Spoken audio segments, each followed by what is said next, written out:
Now on Money Talk 1010 AM, it's the Morgan Streetman Show. Morgan and Roxanne Wilder are discussing everything from world, national, and local issues to information from the unknown. And since Morgan's an attorney, there'll probably be a little something from the law. Now, here are Morgan Streetman and Roxanne Wilder. Oh, it's a nice short week this week, guys. We can enjoy that. Morgan Streetman is here. I'm Roxanne Wilder. I almost forgot. It's Thanksgiving week. Mm-hmm. Gosh, So it seems really like it's a week Wednesday. early. Today is Wednesday. Mm-hmm. Today is Wednesday? Man, I'm really screwed up. I thought it was Monday. And it does feel like it's a week early. It's a little bit earlier this year, and that just means that we'll have that much more time for shopping as we get down the stretch. So maybe that's a good thing. I don't know. Maybe it's an opportunity to spend more money. Yeah, if you don't like it, it's probably President Trump's fault, right? Probably. Everything is his fault. So what'd you guys do this weekend? So, Pat, you want to go first? I relaxed the entire weekend. What I liked about it is I drove home on Friday and never drove my vehicle again until this morning. Ooh, I like that. That's a sign of old age when you enjoy those weekends better than the weekends where you do a whole bunch of stuff. And the reason I say that is because I'm speaking from experience. I like to go in the backyard and just do work in the nothing. backyard, pull weeds and do things. I guess I am getting old, but Yep. it's fun. Yeah, piddling around, we call it. But it looks nice. Yeah, yeah. Your backyard always looks fantastic. Got a lot of stuff going on back there. Good A lot for of different you. themes. So we did two cool things this weekend. Well, actually 3 cool things. Went and checked out a new place in downtown Tampa next to Malio's, Remedy. Oh, I haven't heard of it. So it's a new outdoor lounge. They're going to have brunch. They have caviar. They have all kinds of cool stuff. So it reminds you, downtown Tampa, as you know, Morgan, it's not the place you go at 5 p.m. anymore. Like you're out of there after working hours. Yeah. It now has its own life. It has some stuff to do. And I'll tell you, I experience every now and then going through downtown at traffic time. Boy, it's like being in New York City. Sure. I mean, you'll sit at the same light 3-4 times. It'll change before you even get to go. That's pretty frustrating. Yeah, Yeah. it sure is. I also went to the circus Oh. on Saturday, and this was an animal-free circus because all of those people who were displaced from their jobs, one of them, Bello Nook, he took it upon himself and started the Super American Circus with no animals. And so it was a really great show, but watching my daughter enjoy it brought me back to when I was a kid, and I'm like, I had all those great memories going to the circus, so it's kind of a bummer that it's going away, but now he's bringing it back without So what do they do without there animals. without animals? Just tricks. Human Like tricks. just people doing flips and tricks? And It's kind of Cirque du Soleil, but still has the fun sort of clown atmosphere. You know who Bello is, right? Oh, yeah. He was the head of Ringling for a while as far as the, Yes. circus master. And he's been on America's Got Talent. He's kind of Right. reinvented himself and the circus. So hopefully he does well with that. And then last night, emceed an event at Florida Hospital, raised about $500,000. The group in attendance, about 2,500 people. John Legend was the performer. How about that? Great. It was a big, nice. I mean, they do it right. It was huge. Their Golden Gala, huge event. And I mean, when you see the people's stories who Florida Hospital have helped, it pulls at your heartstrings and purse strings for all the people in the audience. Now I should have a drum roll for what he did over the weekend. He did way more exciting things than we did. I mean, I was trying to build up to it, but nothing's going to top what Morgan did. The only reason I business. asked you guys what you did was I wanted to talk about what I Right. did. No, I'm kidding. Right. You know, you guys Enough gotta be about better than me. that. What do you like about me? No, right. Oh, I've been Mason's up line. in the swamp. That's where I was. I spent the last 5 days in the swamp. Not your swamp, your hunting camp. Or Not your, the, or your- swamp or of the hunting camp. No. Not a swamp in Florida, but a swamp up actually in Maryland and Virginia called Washington, D.C. And it is a literal swamp. It's also, in some ways, a figurative swamp, I think. But it was a lot of fun. I mean, it's a great time. I tell you, it's a beautiful town up there. It is. And, of course, I woke up the first morning that I was there and skedaddled over to the window. I noticed it was pretty darn cold No in my piddling, room. you skedaddled. No, rather I than piddled. skedaddled over to the window, and I pulled open the shades, and sure enough, 7:30 in the morning, here comes the snow. Oh, And it literally wow. snowed almost all day Thursday. Well, yeah, wow, it's great. Believe me, when you don't have the clothes for No, it, that's I the didn't problem. bring an umbrella. I mean, it was something else. Just walking around in the snow, a Florida boy. Luckily, I had a trench coat that I bought when I was at this event years ago, and I was up there to go to the Federalist Society National Lawyers Convention, which happens every November, in the middle of November. And it's a big get-together with all of our folks from all around the country. Folks that listen regularly probably know that I'm president of the local chapter here in Tampa. And so we got to have a lot of fun. Got to see some old friends. Got to get some pictures with some really cool folks. Like Fantastic. Justice Alito and I got a photograph together. Got one with Justice Clarence Thomas a number of years ago. Always like to try and get some of the the top level Supreme Court Selfies justices. That's right. I mean, you can't beat a selfie like that for a politics and law nerd like me. So yeah, that's what I did. So I got back late last night, and then I was in court early this morning over in Bartow, and I'll be in court later this afternoon over here. So it's a busy couple days for me.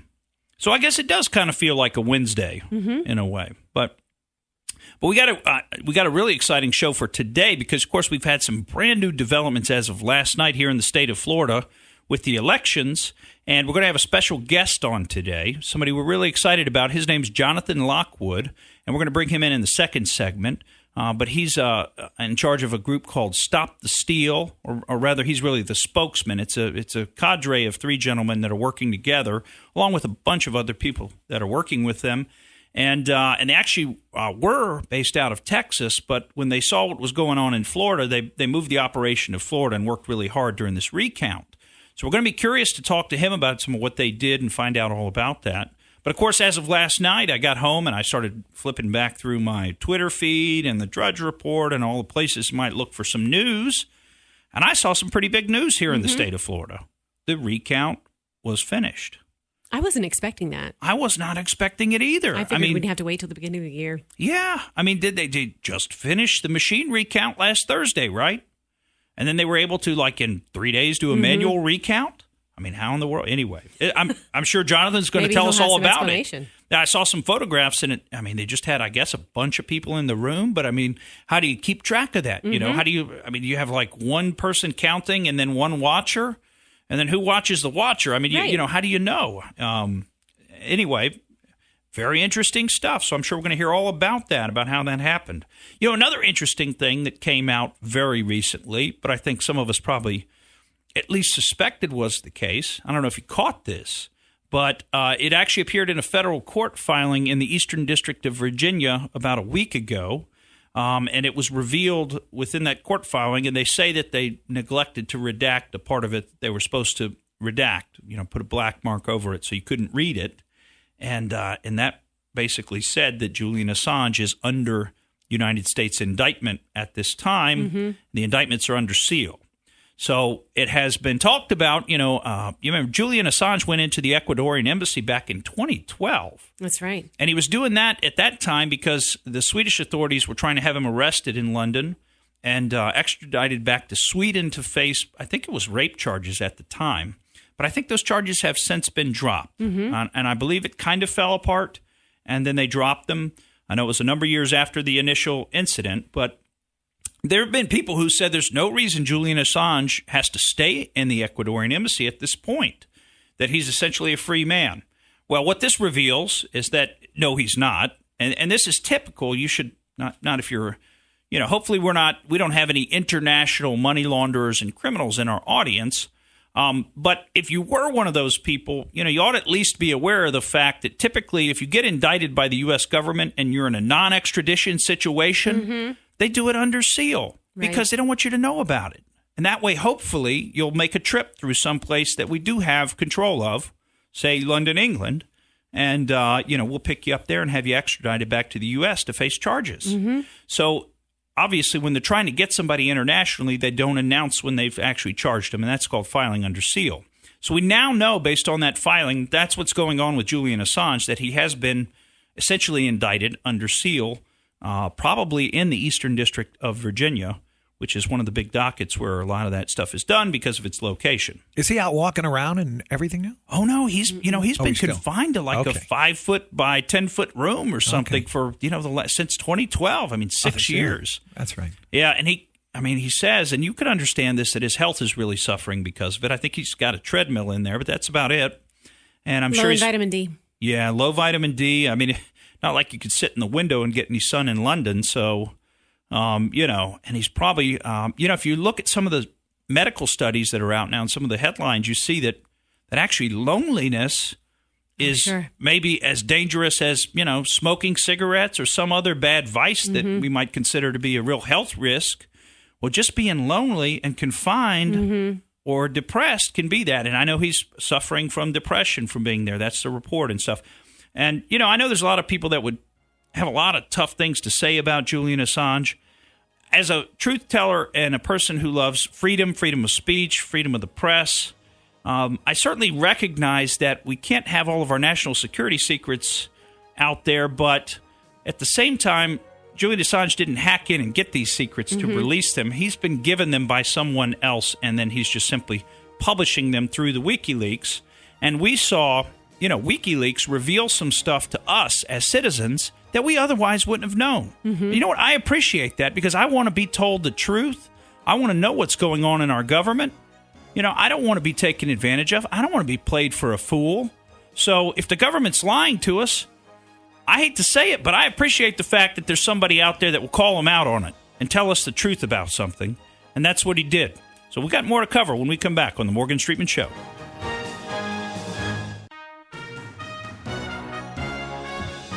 Welcome back to the Morgan Streetman Show. I'm Roxanne Wilder. Pat George is here. We'd love for you to be part of the show. If you want to give us a call, 888-404-1010. And we should be speaking with Jonathan Lockwood shortly. But I was taking a look at his organization, Morgan. It's pretty interesting. It's stopthestealflorida.org. And it's all about ensuring that organizers go to make sure that the voting is not being influenced and is not being tampered with. It's a grassroots movement to ensure that Florida's elections are fair and transparent. I'm sure they're busy as heck right now, and we did get this scheduled with them, and so hopefully they'll be able to make it. But I'm sure they're just getting pulled in a lot of different directions right now by the media. But it was an interesting group, and we were looking forward to kind of hearing some inside scoop on what happened down there, particularly in Broward and Palm Beach County, because they were there on the ground. Organizing people, organizing the recount, as well as some of the media publicity. So we'll see if we can get him on the line. And if not, the point of having him on and speaking to their group was to kind of follow up on what's going on with the recount. Of course, none of us were expecting it to be done last night. I can't believe how quickly they got it done. I was shocked. I couldn't believe it because I remember at the beginning of the week last week, I think it was Tuesday, and Broward County hadn't even started the machine recount, and they were saying, I don't even think they're going to make it by Thursday. Right. And then it was, Palm Beach said, oh, we're never going to make it. We can't possibly meet any deadlines. And now everything's done. And, governors. Do you think they just got tired? Yeah, they're like, you know what? I'm resigning anyway. That's over. I'm serious. It's a silly question, but not. This sad. recount is going to be a total pain. Let's just go with the numbers from election night. Come on. You know what's amazing about the whole recount thing, though, nationwide, and particularly in Florida? I'm amazed that it was held off in Florida because, and I guess poor, what's his name, Matt Campbell? Is that the guy's name who's running for agriculture? Against Caldwell. Nikki Caldwell. Fried. Right. Matt Caldwell. Yeah. I guess he's probably... Poor guy, he's the one who kind of missed the boat on this because everybody else survived but him. He got voted off the island. Which means your concealed permits to carry a concealed weapon did not survive. Right. Yeah, exactly. Is that the word? Well, we'll see. Nikki Fried said she wants to get the concealed permits out of the Department of Agriculture and Consumer Protection. Okay. That's what she wants to do. So I don't have an objection to that, moving it over to FDLE. You got to go through FDLE anyway. So, maybe it won't be as dangerous for the concealed permits as some might think it could be. But anyway, Caldwell's the only one got knocked off by that 80,000 vote, location situation down in Broward County where after the election they found 80,000 votes. And that almost changed the election. And they were really trying to get Governor Scott to not be the next senator. Sure. They wanted to keep Bill Nelson. That's why Mark Elias came down. They also had hope. The attorney. The attorney. Yeah, sorry, the attorney from Hillary Clinton, right? He's a Hillary Clinton guy, Barack Obama guy, Mark Elias at Perkins Coie, or some people say Perkins Coie, but it's that law firm up in Washington, D.C. that was basically started back in the mid-2000s. So it's not a storied old institution. It actually is something much more recent, and it's part of the whole progressive Rules for Radicals movement that went on, particularly during the Obama years, where they really weaponized the Justice Department like they've done against us. And that's what's going on here. I mean, we've covered on this show, folks. If you think that's crazy talk, we have covered on this show the fact that the thousands of improper FISA searches that were done on U.S. citizens. That's been documented at the FISA court. Now, they don't want to make a big deal about it because they don't want to erode confidence in our institutions. But, of course, my question always is, if the truth causes confidence in institutions to be eroded, then is the confidence in those institutions correctly placed? I mean, should we be confident in those institutions if the truth would cause us to lose confidence in them? And my answer to that is no. We shouldn't be. We ought to expect more of our institutions than just simply that they be our institutions. Sure. And whatever goes, goes. And you see a lot of that in Washington, D.C., and I think that's a real shame. I think it's a shame our willingness to accept less than the truth and accept less than good conduct by these institutions for the sake of keeping the peace or not eroding public confidence in them. By the way, Morgan, you're looking at me.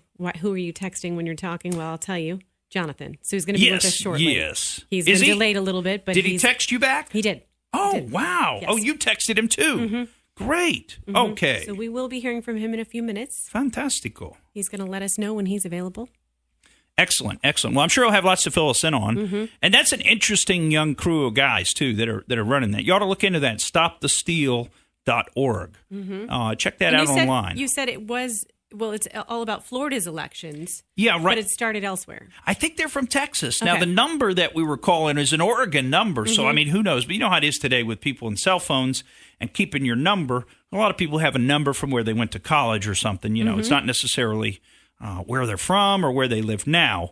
But I believe they're based out. I thought I had understood that they actually came to Florida from the state of Texas. And, you know, basically because they knew what was going to go on within the state of Florida.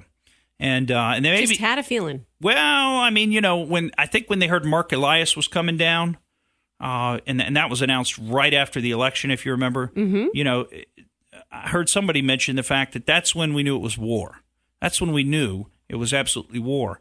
And frankly, I personally think, thank goodness that they came down and did something about it, because if they hadn't, we might have turned out like California, you know, where a bunch of elections since Election Day have actually changed hands. So the Republicans won on Election Day. I think there were 5 or 6 seats in Orange County. They won on Election Day.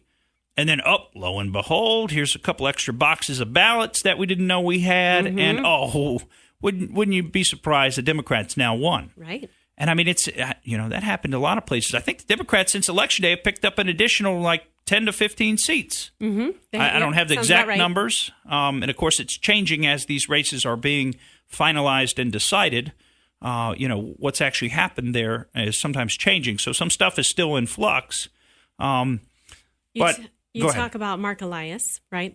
And so we hear a lot about these heavy hitters for the Democratic Party coming in to work on whatever's happening in Florida. And also a little less talked about, Jessica First Johnson. Have you heard of this woman? Yeah, the Republican attorney. Or General Counsel of the National Republican Senatorial Campaign Committee. Yes, 37-year-old General Counsel to National Republican Senator. Yes, you got it.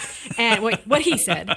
And so she was on her way for a family vacation, and this blew up, and she said, okay, I'm going to come down to Florida and South Florida and see what I need to do. And they call her the secret weapon behind the whole operation to make sure that things were done properly. Right. They say she basically saved the state for us. And it really, of all of her talents, and apparently she has a myriad of talents, but one of her best talents is being able to deal with lots of different kinds of people and lots of different situations. And as you can imagine, when you've got politics, you've got politicians, you've got people who are office holders and administrative and bureaucratic positions like supervisor of elections, and then you've got a bunch of lawyers.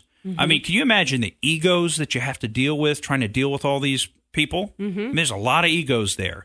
And so to be able to kind of interact with everybody, keep everybody happy, keep the team moving in the same direction, working together, that's a real skill set. Sure. And she's not a litigator. She's really, and she admits to that. Now, she doesn't do the skull crushing work of litigation. Right. So would that be would a comparison be when you have what's the divorce? Not mediation, but when it's collaborative divorce. Yeah. She should be in collaborative divorce. Exactly. She belongs in collaborative. But and I appreciate the fact that she appreciates the differences and that there are certain people that do litigation, and that's for them. That's kind of what I do. Right. And you really, it's a different mask. Putting on the mask and going to combat, or putting on your helmet, whatever you want to call it. Getting yourself in the frame of mind to go into combat is far different than working together, making deals, negotiating things. Now, you do negotiate things. It's just a different mindset and frame of reference. And so typically, if you're willing to go into combat and you're a combat-oriented person such as myself, as you probably expect if you've listened to this show, I can give pretty good. I can definitely give as good as I can get. And that's not necessarily going to be the best situation when you're dealing with a lot of high personality, high-strung personalities and difficult people. So we're glad that she was involved in that and got that done here in the state of Florida. And, again, big picture, and we're going to have where our guest is calling us, I think, right now. So we're looking forward to having him in the third segment here. I was just going to say big picture. I just want to harken back to the question that I was so focused on last week because I still think it needs an answer. Or at least it needs to be thought about. And that is, how can you be a Democrat if you want to steal the elections? How can you be a Democrat and want to steal the elections and say it doesn't matter, it doesn't matter how the votes actually came out because our cause is so important that we have to do whatever it takes to win, right? That's what Hillary Clinton would say, right? You can't even be civil with people who want to destroy everything you believe in. So we have to just do whatever it takes. But I want to know, what do Democrats really believe in? Do they really believe in the vote of the people? Or do they really just believe in Marxism and socialism? Because that's sure what it seems like. We're going to talk to Jonathan Lockwood from Stop the Steal when we come back. Welcome back to the Morgan Streetman Show, and our very special guest is joining us now. Morgan, you want to give a little background information about Jonathan Lockwood? Yeah, Jonathan Lockwood is a spokesman for Stop the Steal, which is a group that's come to Florida, thankfully, and helped us out here with our recent election to keep the Democrats from stealing the election in Broward County and Palm Beach County. So, Jonathan, welcome to the show. Hey, good morning. Thank you guys for having me on. Hey, we're so glad to have you, Jonathan, because we wanted to get a bird's eye view. We want to know what was going on down there, and we'd love to hear from you because one of the questions we were just talking about is how in the world did they finish the hand recount, so much faster than they finished the machine recount? Well, from the very beginning of this entire elections debacle under Brenda Snipes, StopTheStealFlorida.org, you can visit our website, Stop the Steal. We were a grassroots campaign, comprised of political operatives, social media influencers, and people on the ground. And so we had people, who were inside the building watching this unfold in real time. We had people outside demonstrating, saying, that they're outraged and they want accountability. And so you saw with these manual recounts, how can anybody trust what was really happening with it? I wasn't there watching the manual recounts, but, inside people reported that there were ballots being destroyed. So, it's like, if you want your vote to count, you probably shouldn't live in Broward County. And this is a bipartisan issue. Democrat votes have been destroyed in Broward County. Republican votes have been destroyed in Broward County. And really, this is an elections integrity issue that affects both parties because you cannot have in America people not trusting election results. That's dangerous and it needs to be resolved. And that's why, Brenda Snipes submitted her resignation. That's not enough. We need her to be prosecuted. Well, and this, Jonathan, this seems to have happened more places than just Florida. You look at California, particularly Orange County, and who knows what actually happened. We can't say for sure that it was stolen, but I'll just say I'm really glad that y'all came to Florida and made sure that they didn't steal all of our elections here. Because that's what they were trying to do. Yeah, exactly. And really, so my good friend, Ali Alexander, he spearheaded this idea to go down to Florida.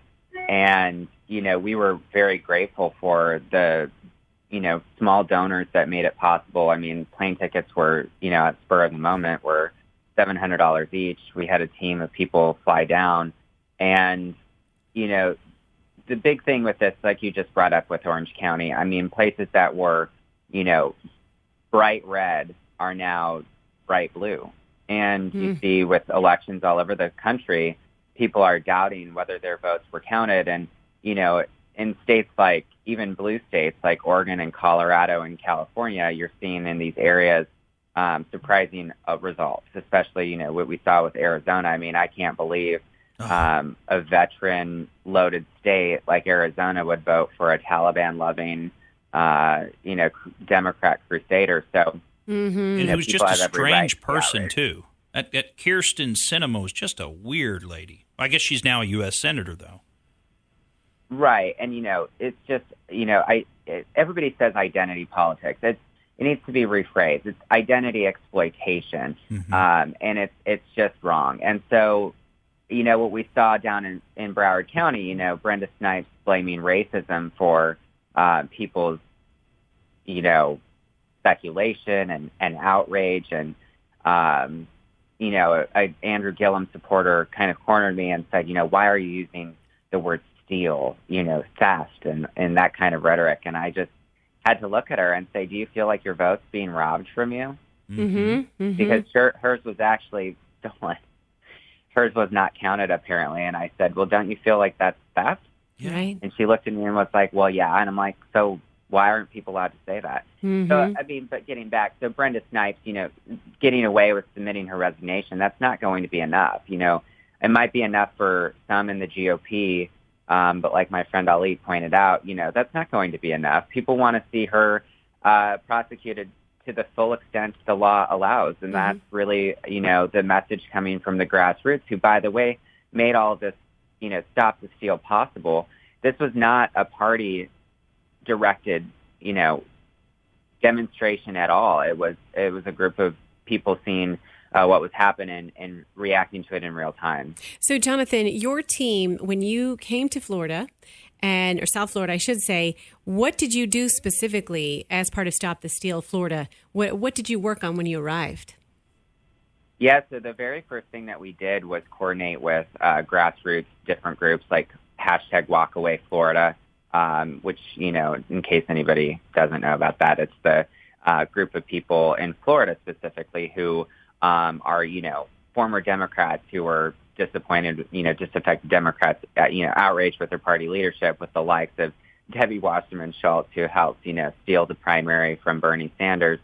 And then there was also county parties, like the local, Republican Party officials. One of the committeemen was actually somebody who helped, expose the Avis rental car being dropped off at the airport with provisional ballot boxes that Laura Loomer was the first to report on. But we also worked with just people who showed up to Broward County. And so what we did is we helped organize them, a lot of people, this is their first protest they'd ever done. And so there's just certain logistics that have to happen, like where you should stand in front of the news and things like that to really help. Because the thing is these people that were really upset with their votes getting stolen, they're not organized by unions. Yeah. So we brought that guidance from our own experience to really combat the well-organized unions. I mean, when we were demonstrating right next to the union protesters, I mean, we drowned them out.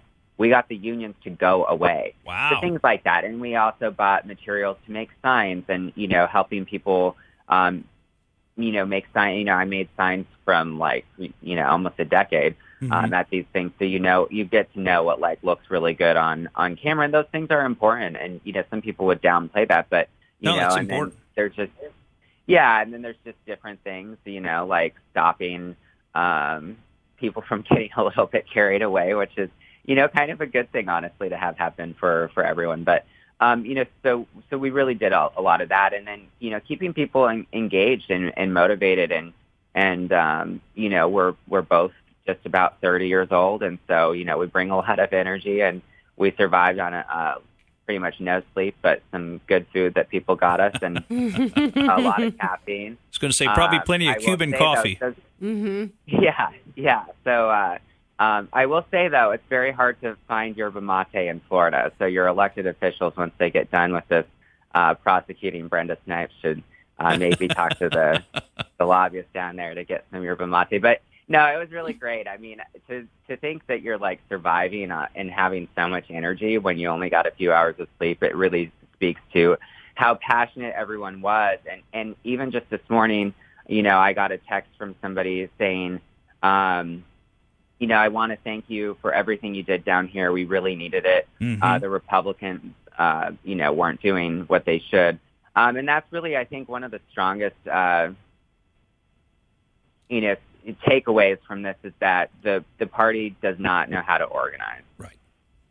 We were there and there was no party presence. The only really strong presence from an elected official was Congressman Matt Gaetz, who really brings the fire, And he does. Did this, he brought a meme to life with pallets of ballots and it's just, it was incredible. And I mean, that it really reminded me back in 2010 when Tea Party Republicans really took back the House. And I just thought, wait a second, we're in the majority. Mm-hmm. Well, not now with the disastrous election results, but we would not think that we have as much power as we do because we don't use it. And you see in states like Colorado and Oregon that they just got brutally smacked down with a supermajority now of Democrats. The California Democrats just did the same thing by doing what they did in Broward, seemingly, flipping that one last Senate seat to have a supermajority there. So you have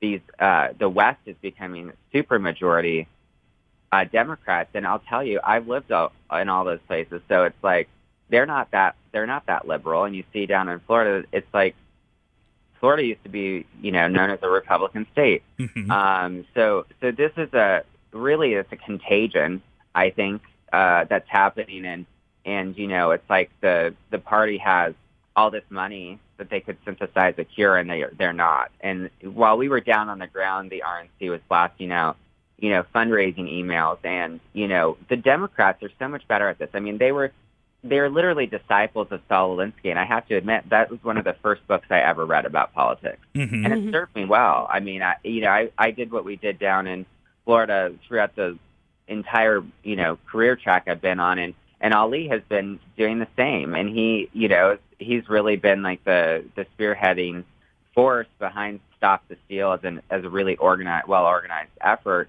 And we were just out there together, and we were just like, this is really what helps make a difference. And there's a lot of people that think they work in politics sitting in air-conditioned rooms and not really doing the hard work. I mean, Laura Loomer was inside with all the reporters, and she was just running around getting the real stories. And she's like, they're just sitting in an air-conditioned room listening to officials give them scripted lines and not doing anything. And Laura Loomer asked questions, and even one of the Fox News hosts told her, you need to have some decorum. And she's like, I'm literally just asking a question. Yeah, well, how about somebody tell Jim Acosta to get a little decorum? Why don't they? Right. I mean, and Fox News joined CNN and getting, upset about, that whole Jim Acosta thing. Sure. Well, you remember Laura Loomer broke the whole timeline open. Right, she did. That I can't even remember the guy's name offhand, but the guy that shot everybody up, you know what I'm talking about. He had actually been there a few days early. But if you let the mainstream media or even just the media at large handle things, they never want to ask the question to begin with. And these are sometimes the crucial question. Yeah, there's so many interests at hand, and I think one of the things that as far as being a political operative or an independent journalist is like, if you're doing this on your own, you really can just do what needs to be done. But it's very hard to do. I mean, Laura and Ali have been doing this for a long time. So they have a really huge following that, makes it possible for them to do this independently. But somebody like me who just got done with an election and jumped down there, people don't understand this is very hard to do. And there's all these organizations sitting on so much money, but they're not funding on the ground activists. So that's a big thing. I think the biggest thing you should take away if you're listening is that instead of donating, $1,000, $5,000, or $10,000 to a firm that, a campaign that gives money to a firm to run Facebook ads, you really should be donating that to people who have proven themselves as actual organizers and have, a strong resume and background. Thanks for coming on, Jonathan. We got to run. Welcome back to the Morgan Streetman Show. It's time to go out there. We're going to do a little debate of sorts today. This is a fun one because, these guys, it's two gentlemen, and boy, they're having some fun with their lives. They're really looking at changing things. They're saying, look, in this world today, there are so many different things that you can just make up your own mind about and be your own person in whatever way you want to be, whatever that means. And these guys are taking that to heart. The first one, you got to love this story. This is a guy named Emil Rautelband. He's 69 years old in, official Earth years. Okay, he was born 11 March of 1949. But he lives in the Netherlands, and he wants to change his age. He wants to actually legally change his birth date from March 11th of 1949 to March 11th of 1969. Now, this makes a ton of sense, doesn't it? I mean, after all, as he says, we live in a time when you can change your name and you can change your gender. So why can't I decide my own age? I like it. I mean, and listen to, he's got some really good reasons for it. He says, first of all, I'm being discriminated against in my opportunities for employment. When I put in a resume and it says I'm 69 years old, I'm not getting the call back. Mm-hmm. If I could put on there that I'm 49, they'll call me. I'll have a shot. And you know what? He's right. That's true. There's another arena where that would really help him if he was able to have a 20 years docked off his age. Now, let's get to the real reason he wants to do this, right? Because he wants to be able to legally say on Tinder that he's 49 years old. And he's got a great argument for this. He says, look, my doctors tell me I have the body of a 45-year-old, and I really consider myself to be a, quote, young god. And do you know that with a face like I've got, I will be in a luxurious position if I could put that I'm 49 years old on Tinder. And think about that perfect person for him. His soulmate could be out there, but she's just swiped right or left or whatever way because she didn't realize that actually, even though his age says he's 69, she'd really be attracted to him if she met him and realized 49 is really where he's at. Well, you know what's funny about this is I wonder how he would feel if all the women that he's swiping on Tinder, pick different ages for themselves. Or maybe pick the different picture because, you know what, I don't want to look like I look. I'm going to change the way I look, at least on Tinder, at least online. I'm going to look like I wish I looked. Mm-hmm. What's that called? Catfishing? Something like that, right? I don't know all the terms and ins and outs of the Tinder stuff, but I think it's something like that. Now, one thing I have to say that I like about this guy, because he's got a court case going, and they're going to decide in about 4 weeks whether he's legally allowed to change his age and change his date of birth and back it up 20 or move it forward 20 years, right? Now, he's a very funny guy. He's into weird stuff. He's like a motivational speaker, and he's into neuro-linguistic programming, if you know what that is. That's like by weird guys trying to program women to date them. Oh, wow. That kind of weird. You know about that stuff. I mean, back in the early 2000s when that got hot for a while. There were TV shows. Robbins? Is that a Tony Robbins thing? It wasn't. Well, Tony may try to use NLP in some other way, but I just remember it was like there was like The Game, and there were some books and stuff that came out about like how to get women. Back in the early 2000s, you just use these secret words and program them, and they love you. Anyway, this guy's a master at that, obviously, and he's really slaying it on Twitter. But I wanted to point out that at least he's not a terrible hypocrite because he's saying if this goes through, he will renounce his pension. Which, in all fairness, in all fairness, he should. He should renounce his pension if he's going to be 49 again. As we talk about this, I'm thinking to myself, okay, I can relate to that. A little age discrimination as a mom, where I was going through the process of going to all my doctor's appointments, and they really start to beat you down. They're like, well, because of your age, this can happen and this can happen. And I thought, as you're telling the story, well, I could have shaved 5 years off, and I wouldn't have had to be a maternally advanced mom, and I could have been a little bit more relaxed and not felt not targeted, but you know what I mean.